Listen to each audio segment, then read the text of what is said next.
So of course, less than 24 hours after I finished my video about the bachelors and bachelorettes for Story of Seasons: A Wonderful Life, bam, they go ahead and announce the final bachelor. And of course, it's Cody.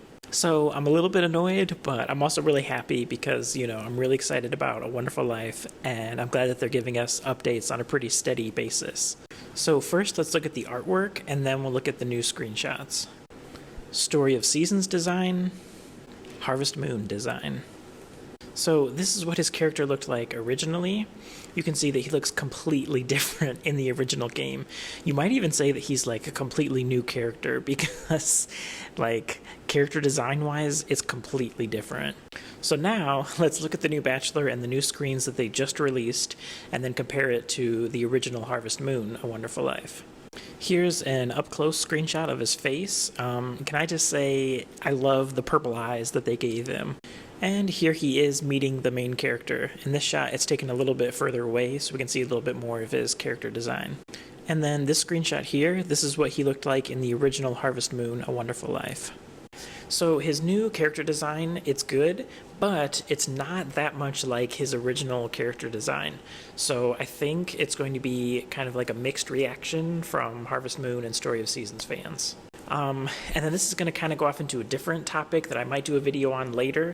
Why do they have to gloss over marriage candidates? They always have to try to make them like super perfect and not have many flaws at all. Like, why can't they give us characters who have some flaws? If you look at all the designs for the different bachelors in this game, they've kind of toned them all down, and I think that that happened because in the original game, you were a male character and you could only marry the female characters. So when they were making the male characters that they later became bachelors, they weren't really anticipating that characters could date those ones. So they made them a little bit wackier than they normally do. But going back to that problem, because these games, they always like to give us characters who are really glossed over, who are really perfect. So now that they're marriage candidates, they had to tone them all down. I kind of wish they just let them have more personality. Like, outside of Shane from Stardew Valley, they hardly ever let us marry somebody who's not perfect and, the same age as us. Why don't they let us marry a character who's a little bit older?